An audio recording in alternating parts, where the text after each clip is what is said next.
Dear student, ਅੱਜ ਅਸੀਂ ਇੱਕ ਜਿਹੜਾ ਨਵਾਂ ਆਰਟੀਕਲ ਕਰਨ ਜਾ ਰਹੇ ਹਾਂ ਉਹਦਾ ਨਾਮ ਹੈ ਮੋਸ਼ਨ ਆਫ ਕਨੈਕਟਡ ਬਾਡੀਜ਼। ਦੋ ਬਾਡੀਜ਼ ਨੂੰ ਆਪਸ ਵਿੱਚ ਕਨੈਕਟ ਕਰਾਂਗੇ with the help of a string. ਉਸ ਤੋਂ ਬਾਅਦ ਉਹਦੀ ਜਿਹੜੀ ਹੈ ਮੋਸ਼ਨ ਨੂੰ ਅਸੀਂ ਜਿਹੜਾ ਆਪਾਂ ਸਟੱਡੀ ਕਰਨਾ ਹੈ। ਆਓ ਇਸ ਨੂੰ ਅਸੀਂ ਜਿਹੜਾ ਹੈ ਸਮਝਦੇ ਹਾਂ। इस डायग्राम दे विच देखो M1 ते M2 these are the two bodies। एक दा मास M1 एक दा मास हैगा M2। they are connected with the help of a string। ਇਹ ਤੁਹਾਡੀ ਜਿਹੜੀ ਹੈ ਸਟ੍ਰਿੰਗ ਹੈ, ਇਹਦਾ ਆਪਣਾ ਕੋਈ ਮਾਸ ਨਹੀਂ ਹੈ। ਜਿਹੜੀ ਅਸੀਂ ਰੱਸੀ ਦੇ ਨਾਲ ਦੋਨਾਂ ਨੂੰ ਅਸੀਂ ਜੋੜਿਆ, ਇਹਦਾ ਆਪਣਾ ਮਾਸ ਨਹੀਂ ਹੈ। ਲਾਈਟ ਜਿਹੜੀ ਹੈ ਇਨਐਕਸਟੈਂਸਿਬਲ ਸਟ੍ਰਿੰਗ ਹੈ, ਇਹਦਾ ਆਪਣਾ ਕੋਈ ਮਾਸ ਨਹੀਂ ਹੈ। ਦੋਨੋਂ ਮਾਸਿਸ ਨੂੰ ਅਸੀਂ ਕਨੈਕਟ ਕਰਤਾ with the help of string. ਬਾਅਦ ਵਿੱਚੋਂ ਕੀ ਕੀਤਾ, ਇਸ ਮਾਸਿਸ ਨੂੰ ਇਸ ਸਟ੍ਰਿੰਗ ਨੂੰ ਜਿਹੜਾ ਹੈ ਪੁਲੀ ਦੇ ਉੱਤੋਂ ਦੀ ਜਿਹੜਾ ਅਸੀਂ ਪਾਸ ਕਰਤਾ। ਪੁਲੀ ਬਾਰੇ ਬੇਟਾ ਤੁਸੀਂ ਸੁਣਿਆ ਹੋਇਆ, ਜਿਹੜੇ ਖੂਹ ਹੁੰਦੇ ਨੇ ਵੈਲ, ਜਦੋਂ ਉੱਤੋਂ ਅਸੀਂ ਪਾਣੀ ਬਾਹਰ ਨਿਕਾਲਦੇ ਆ ਉੱਥੇ ਇੱਕ ਫਿਰਨੀ ਲੱਗੀ ਹੁੰਦੀ ਜਿਹਦੇ ਉੱਤੇ ਰੱਸੀ ਚੱਲਦੀ ਹੈ, ਅਸੀਂ ਇਸ ਤਰ੍ਹਾਂ ਖਿੱਚਦੇ ਹਾਂ ਤੇ ਬਾਲਟੀ ਜਿਹੜੀ ਹੈ ਖੂਹ ਦੇ ਵਿੱਚੋਂ ਜਿਹੜੀ ਹੈ ਉਹ ਬਾਹਰ ਨਿਕਾਲਦੇ ਹਾਂ।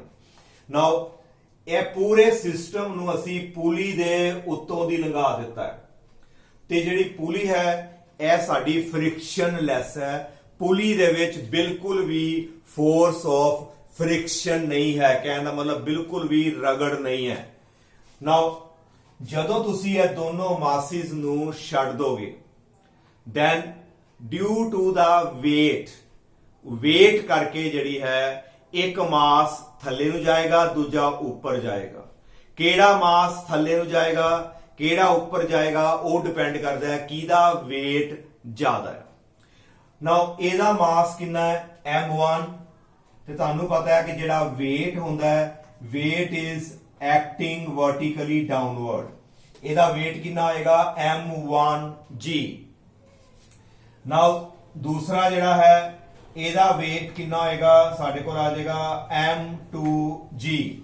weight is a force of earth towards any body। ਜਿੰਨੀ ਫੋਰਸ ਨਾਲ ਅਰਥ ਖਿੱਚੇਗੀ ਉਹ ਬਾਡੀ ਦਾ ਕੀ ਬਣ ਜਾਂਦਾ ਹੈ weight। this is a weight, this is a mass।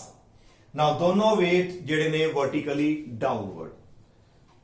ਮੰਨ ਲਓ ਕਿ ਸਾਡਾ M2 M1 ਨਾਲੋਂ ਜਿਹੜਾ ਹੈ ਗ੍ਰੇਟਰ ਹੈ।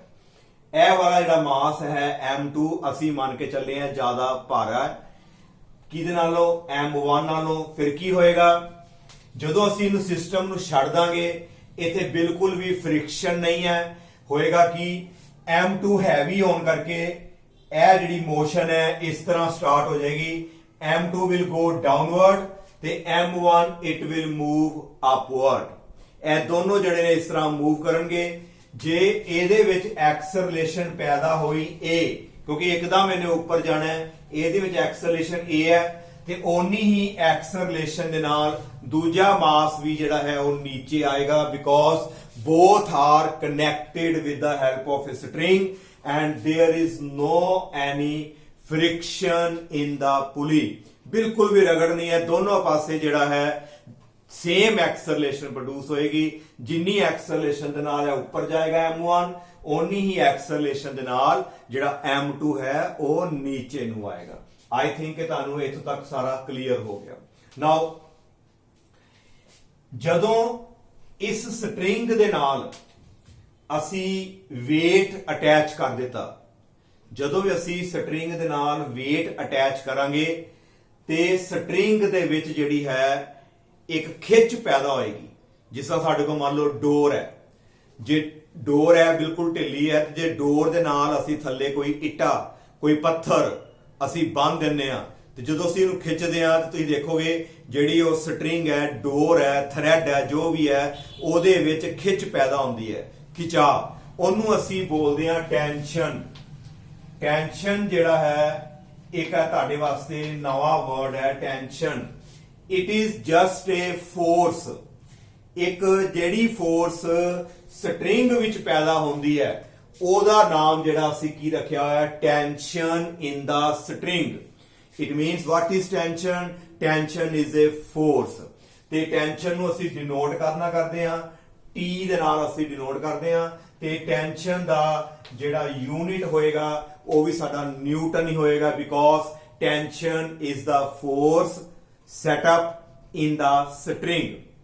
ਹੁਣ ਹੋਇਆ ਕੀ ਕਿ ਜਦੋਂ ਆ weight ਅਸੀਂ ਰੱਸੀ ਦੇ ਨਾਲ ਵੱਜਾ ਹੈ ਤੇ ਇਸ weight ਕਰਕੇ ਇਸ ਰੱਸੀ ਦੇ ਵਿੱਚ ਜਿਹੜੀ ਹੈ ਖਿੱਚ ਪੈਦਾ ਹੋਏਗੀ, ਮਤਲਬ ਇਹਦੇ ਵਿੱਚ ਇੱਕ ਟੈਂਸ਼ਨ ਪੈਦਾ ਹੋਏਗੀ ਤੇ ਟੈਂਸ਼ਨ ਨੂੰ ਅਸੀਂ ਡਿਨੋਟ ਕਰਾਂਗੇ with the help of T। Tension ਜਿਹੜੀ ਹੈ ਉਹਨੂੰ ਅਸੀਂ ਡਿਨੋਟ ਕਰਾਂਗੇ T ਦੇ ਨਾਲ। ਨਾਓ ਹੁਣ ਇਹ ਪੁਆਇੰਟ ਤੁਸੀਂ ਹਮੇਸ਼ਾ ਆਪਣੇ ਮਾਈਂਡ 'ਚ ਰੱਖਣਾ ਹੈ ਕਿ ਟੈਂਸ਼ਨ ਦੀ ਡਾਇਰੈਕਸ਼ਨ ਹਮੇਸ਼ਾ ਉਧਰ ਨੂੰ ਹੁੰਦੀ ਹੈ ਜਿੱਥੋਂ ਇਹ ਜਿਹੜੀ ਰੱਸੀ ਵੱਜੀ ਹੁੰਦੀ ਹੈ। ਆ ਜਿਹੜੀ ਸਟ੍ਰਿੰਗ ਹੈ ਇੱਥੋਂ ਕਨੈਕਟਡ ਹੈ, ਇੱਥੋਂ ਵੱਜਿਆ ਸਾਰਾ ਮਾਸ।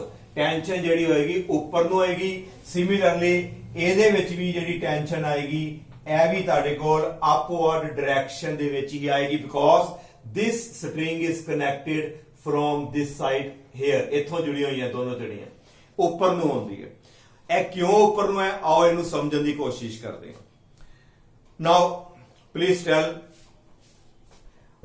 ਮੰਨ ਲਓ ਕਿ ਸਾਡੇ ਕੋਲ ਇੱਕ ਬਕਟ ਹੈ, ਪਾਣੀ ਦੀ ਭਰੀ ਹੋਈ ਬਕਟ ਹੈ। ਜੇ ਉਸ ਬਕਟ ਨੂੰ ਅਸੀਂ ਚੁੱਕਣਾ ਹੈ, ਅਸੀਂ ਆਪਣੀ ਬਾਹ ਦੇ ਨਾਲ ਅਸੀਂ ਉਹਨੂੰ ਚੁੱਕਦੇ ਹਾਂ। ਤੁਸੀਂ ਗੌਰ ਕਰਨਾ, ਪਹਿਲਾਂ ਮੈਨੂੰ ਦੱਸੋ weight ਬਕਟ ਦਾ ਕਿੱਧਰ ਨੂੰ ਹੋਏਗਾ? ਬਕਟ ਦਾ weight ਹੋਏਗਾ ਵਰਟੀਕਲੀ ਡਾਊਨਵਰਡ। ਬਕਟ ਦਾ weight ਵਰਟੀਕਲੀ ਡਾਊਨਵਰਡ। ਪਰ ਤੁਸੀਂ ਉਹਨੂੰ ਜਦੋਂ ਚੁੱਕਿਆ ਤੇ ਤੁਸੀਂ ਫੋਰਸ ਕਿੱਧਰ ਨੂੰ ਲਗਾਈ? ਅਸੀਂ ਫੋਰਸ ਲਗਾਵਾਂਗੇ ਉੱਪਰ ਨੂੰ ਚੁੱਕਣ ਵਾਸਤੇ। ਤੇ ਤੁਹਾਡੀ ਜਿਹੜੀ ਬਾਜੂ ਹੈ, ਆਰਮ ਹੈ, ਉਹਦੇ ਵਿੱਚ ਖਿੱਚ ਪੈਦਾ ਹੋਏਗੀ। ਇਹਦਾ ਮਤਲਬ ਜਿਹੜੀ ਤੁਹਾਡੀ ਆਰਮ ਹੈ ਇਹਦੇ ਵਿੱਚ ਜਿਹੜੀ ਖਿੱਚ ਪੈਦਾ ਹੋਈ ਉਹ ਤੁਸੀਂ ਕਿੱਧਰ ਨੂੰ ਫੋਰਸ ਲਗਾਈ ਹੈ ਉਹਨੂੰ ਚੁੱਕਣ ਵਾਸਤੇ? ਉੱਪਰ ਨੂੰ ਫੋਰਸ ਲਗਾਈ ਹੈ। ਕਹਿਣ ਦਾ ਮਤਲਬ ਇਹ ਬਾਲਟੀ, ਇਹ ਮੰਨ ਲਓ ਤੁਹਾਡੀ ਸਟ੍ਰਿੰਗ ਹੈ ਤੇ ਇਹ ਵੱਜੀ ਇੱਥੋਂ ਹੈ ਤੇ ਟੈਂਸ਼ਨ ਪੈਦਾ ਹੋਏਗੀ ਉੱਪਰ ਵੱਲ ਨੂੰ, ਲਾਈਕ ਦਿਸ।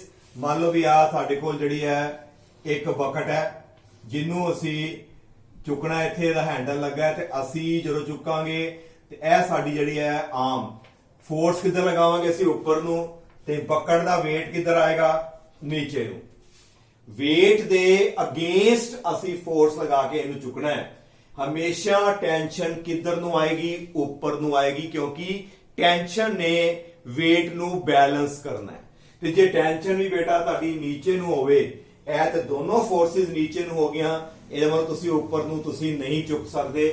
ਹਮੇਸ਼ਾ ਟੈਂਸ਼ਨ ਦੀ ਡਾਇਰੈਕਸ਼ਨ ਕਿੱਧਰ ਹੁੰਦੀ ਹੈ? ਜਿੱਥੋਂ ਉਹ ਚੀਜ਼ ਤੁਹਾਡੀ ਉਹ ਵੱਜੀ ਹੁੰਦੀ ਹੈ, ਇਧਰ ਨੂੰ ਆ ਗਈ ਤੁਹਾਡੀ ਟੈਂਸ਼ਨ ਆ ਗਈ। ਜੇ ਅਸੀਂ ਫੈਨ ਦੀ ਗੱਲ ਕਰੀਏ, ਫੈਨ ਦਾ ਸਾਰਾ weight ਵਰਟੀਕਲੀ ਡਾਊਨਵਰਡ ਹੈ, ਪਰ ਫੈਨ ਜਿਹੜਾ ਹੈ ਵੱਜਾ ਕਾਹਦੇ ਨਾਲ ਹੋਇਆ ਹੈ? ਇੱਕ ਰੋਡ ਹੁੰਦੀ ਹੈ ਜਿਹੜੀ ਛੱਤ ਦੇ ਨਾਲ, ਅਸੀਂ ਰੋਡ ਦੇ ਨਾਲ ਵੱਜਦੇ ਹਾਂ। ਹੁਣ ਆਪੇ ਦੱਸੋ ਫੈਨ ਦਾ weight ਕਿੱਧਰ ਨੂੰ ਹੋਏਗਾ? ਫੈਨ ਦਾ weight ਤੇ ਵਰਟੀਕਲੀ ਆਏਗਾ ਤੁਹਾਡਾ ਡਾਊਨਵਰਡ। ਉਹ ਤੇ ਕਲੀਅਰ ਹੋ ਗਿਆ। ਬਟ ਜਿਹੜਾ ਤੁਹਾਡਾ ਜਿਹੜਾ ਹੈ ਰੋਡ ਦੇ ਵਿੱਚ ਦੱਸੋ ਟੈਂਸ਼ਨ ਜਿਹੜੀ ਪੈਦਾ ਹੋਣੀ ਹੈ, ਇਟ ਵਿਲ ਬੀ ਅਪਵਰਡ ਔਰ ਡਾਊਨਵਰਡ। ਟੈਂਸ਼ਨ ਹੋਏਗੀ ਛੱਤ ਵਾਲੇ ਪਾਸੇ, ਕਿਉਂਕਿ ਉਹਨੇ ਸਾਡੇ ਫੈਨ ਨੂੰ ਪਕੜ ਕੇ ਰੱਖਣਾ ਹੈ। ਫੈਨ ਜਿਹੜਾ ਹੈ ਨੀਚੇ ਨੂੰ weight ਲਗਾ ਕੇ ਬੈਠਾ, ਅਰਥ ਉਹਨੂੰ ਨੀਚੇ ਨੂੰ ਖਿੱਚਦੀ ਹੈ, ਪਰ ਰੋਡ ਵਿੱਚ ਜਿਹੜੀ ਟੈਂਸ਼ਨ ਹੋਏਗੀ ਉਹਨੂੰ ਉੱਪਰ ਨੂੰ ਖਿੱਚ ਕੇ ਰੱਖੇਗੀ, ਤਦੇ ਬੈਲੈਂਸਿੰਗ ਹੋਈ ਹੈ।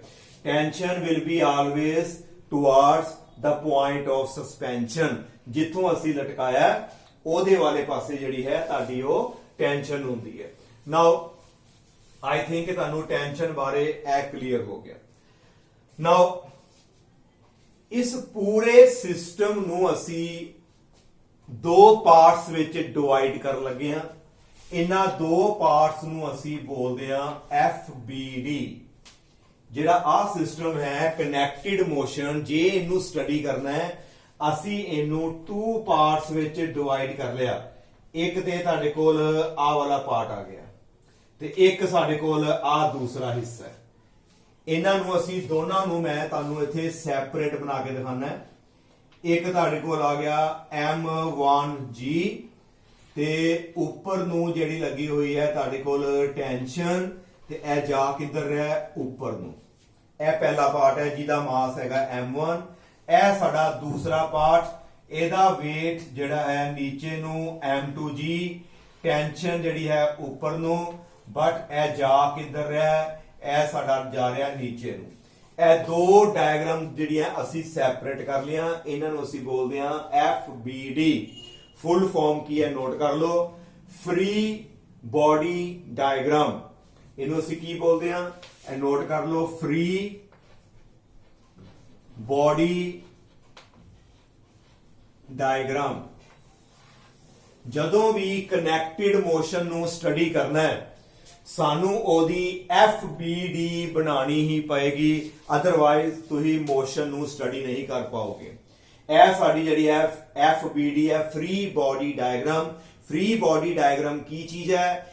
ਵਿੱਚੋਂ ਤੁਸੀਂ ਇੱਕ ਬੋਡੀ ਲੈ ਲਓ ਜਿਹੜੀ ਲੈਣੀ ਹੈ, ਉਹਦੇ ਉੱਪਰ ਜਿੰਨੀਆਂ ਵੀ ਫੋਰਸਿਸ ਜਿਹੜੀਆਂ ਐਕਟ ਕਰਦੀਆਂ ਦੂਜੇ ਕਰਕੇ ਉਹ ਸਾਰਾ ਉੱਤੇ ਸ਼ੋ ਕਰ ਦੋ, ਤੇ ਇਹਦੇ ਉੱਤੇ ਅਸੀਂ ਬਾਅਦ ਚੋਂ ਨਿਊਟਨ ਸੈਕੰਡ ਲਾਅ ਜਿਹੜਾ ਹੈ ਮੋਸ਼ਨ ਦਾ ਉਹਨੂੰ ਅਸੀਂ ਅਪਲਾਈ ਕਰਕੇ ਰਿਜ਼ਲਟੈਂਟ ਫੋਰਸ ਨੂੰ ਅਸੀਂ ਜਿਹੜਾ ਹੈ ਉਹ ਫਾਈਂਡ ਆਊਟ ਕਰਨਾ ਹੈ।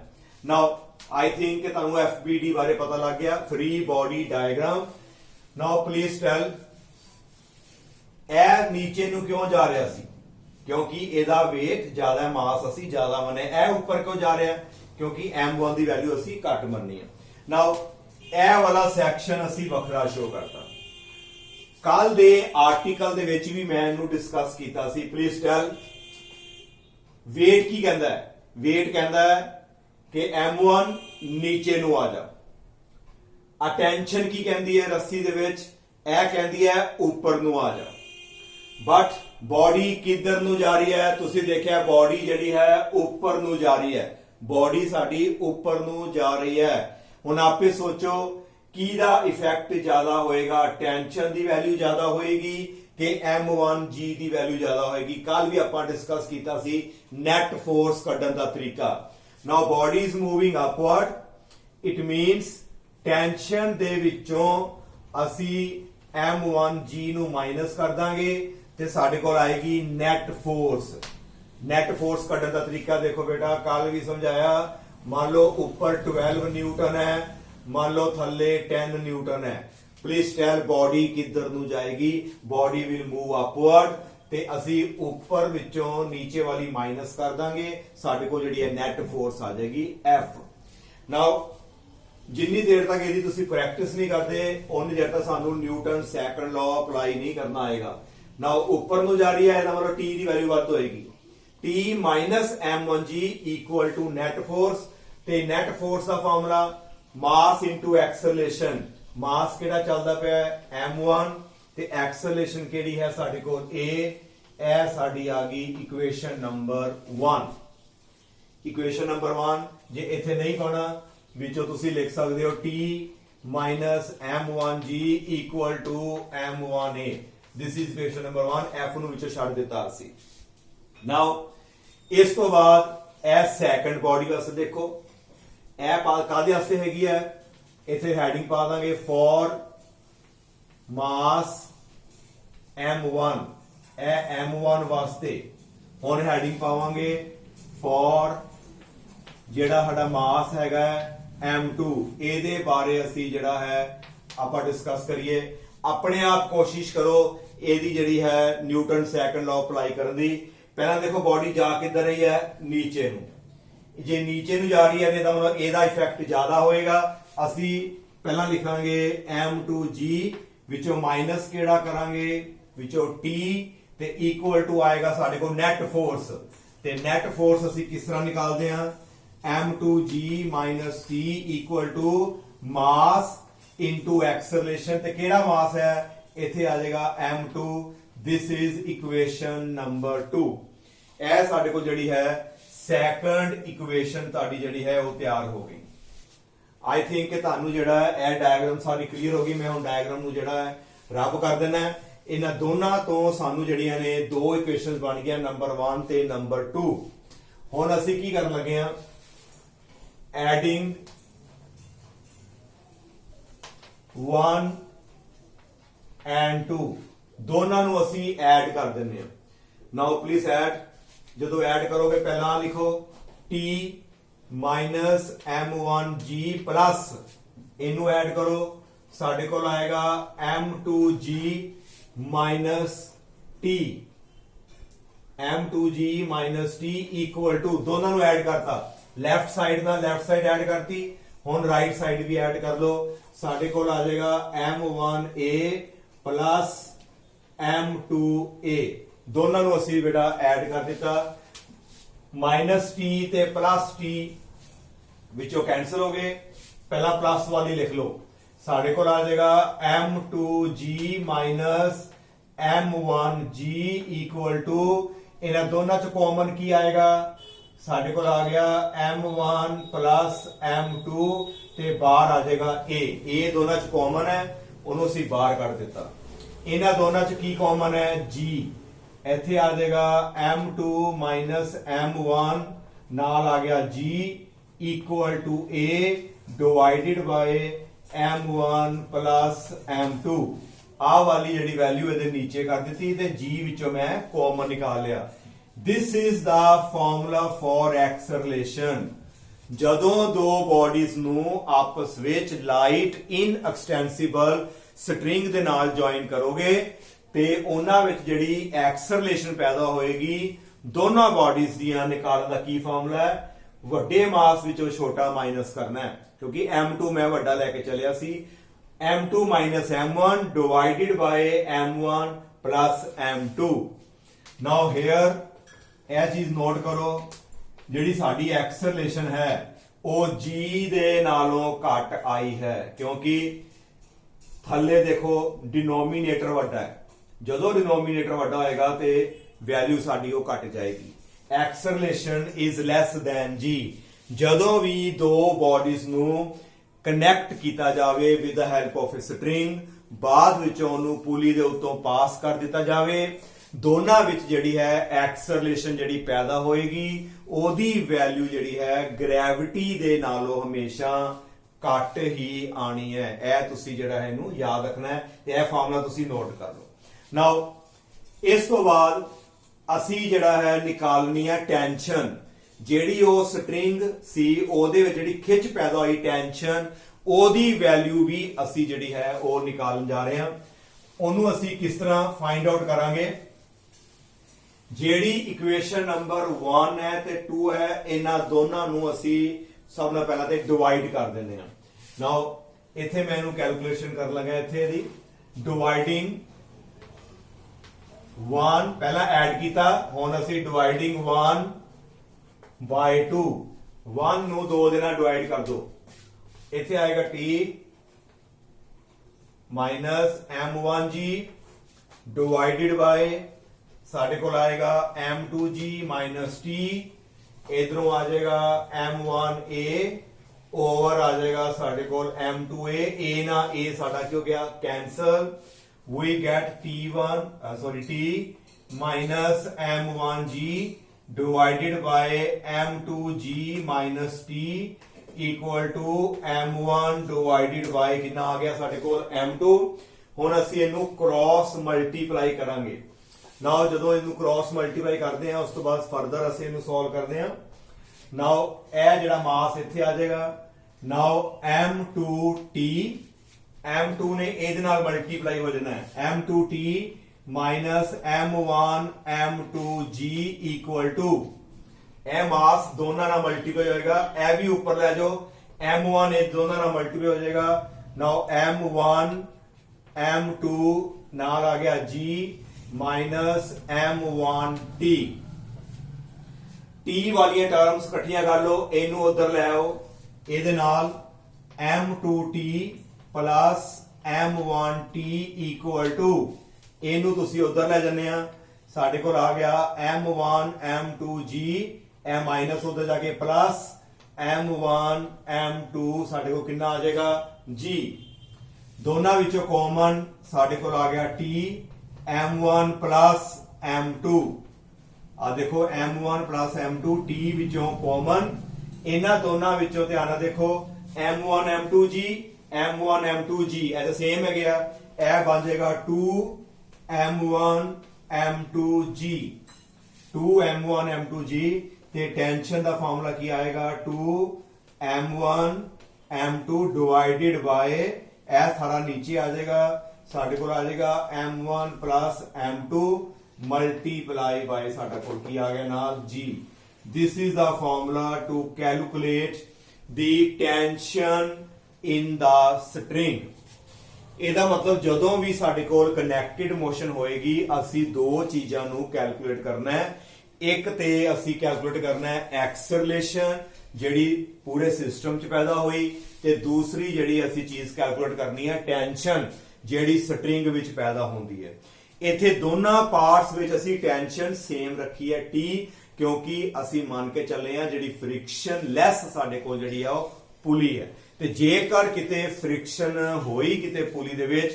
ਫਿਰ different parts of the string ਦੇ ਵਿੱਚ ਡਿਫਰੈਂਟ ਜਿਹੜੀ ਹੈ ਉਹ ਟੈਂਸ਼ਨ ਜਿਹੜੀ ਹੈ ਉਹ ਪ੍ਰੋਡਿਊਸ ਹੁੰਦੀ ਹੈ ਇਹਦੇ ਵਿੱਚ ਜਿਹੜੀ ਚੀਜ਼ਾਂ ਤੁਸੀਂ ਸਿੱਖੀਆਂ ਉਹਨਾਂ ਨੂੰ ਯਾਦ ਰੱਖਣਾ ਹੈ ਨੰਬਰ 1 ਟੈਂਸ਼ਨ ਦੀ ਡਾਇਰੈਕਸ਼ਨ ਹਮੇਸ਼ਾ ਕਿੱਧਰ ਨੂੰ ਹੈ ਟੁਵਾਰਡਸ ਦਾ ਪੁਆਇੰਟ ਆਫ ਸਸਪੈਂਸ਼ਨ ਜਿੱਥੋਂ ਕੋਈ ਚੀਜ਼ ਲਟਕੀ ਹੈ ਨਾ ਉਧਰ ਵਾਲੇ ਪਾਸੇ ਅਸੀਂ ਲਗਾਣੀ ਹੈ ਤੇ ਜੇ ਬਾਹ ਦੇ ਨਾਲ ਬਾਲਟੀ ਚੁੱਕਦੇ ਆ ਦੱਸੋ ਟੈਂਸ਼ਨ ਕਿੱਧਰ ਨੂੰ ਹੋਏਗੀ ਸਾਡੀ ਬਾਹ ਦੇ ਵਿੱਚ ਉੱਪਰ ਨੂੰ ਹੋਏਗੀ ਮੋਢੇ ਵਾਲੇ ਪਾਸੇ ਹੋਏਗੀ ਤੇ ਜੇਕਰ ਅਸੀਂ ਫੈਨ ਦੀ ਗੱਲ ਕਰੀਏ ਸਟ੍ਰਿੰਗ ਦੇ ਵਿੱਚ ਜਿਹੜੀ ਰੋਡ ਲੱਗੀ ਹੈ ਉੱਥੇ ਉੱਪਰ ਉਹਦੇ ਵਿੱਚ ਟੈਂਸ਼ਨ ਕਿੱਧਰ ਨੂੰ ਹੋਏਗੀ ਟੁਵਾਰਡਸ ਦਾ ਰੂਫ ਤੇ ਦੋਨਾਂ ਵਿੱਚ ਜਿਹੜੀ ਐਕਸਲਰੇਸ਼ਨ ਨਿਕਾਲਣ ਦਾ ਜਿਹੜੇ ਆਪਾਂ ਕੈਲਕੂਲੇਸ਼ਨ ਕਰ ਲਈ ਹੈ ਆਈ ਥਿੰਕ ਤੁਹਾਨੂੰ ਇਹ ਆਰਟੀਕਲ ਕਲੀਅਰ ਹੈ ਇਹਨੂੰ ਚੰਗੇ ਤਰੀਕੇ ਨਾਲ ਕਰਨਾ ਨੈਕਸਟ ਜਿਹੜਾ ਹੈ ਅਸੀਂ ਆਪਾਂ ਫੋਰਸ ਆਫ ਫ੍ਰਿਕਸ਼ਨ ਬਾਰੇ ਜਿਹੜਾ ਆਪਾਂ ਉਹਨੂੰ ਡਿਸਕਸ ਕਰਾਂਗੇ ਥੈਂਕ ਯੂ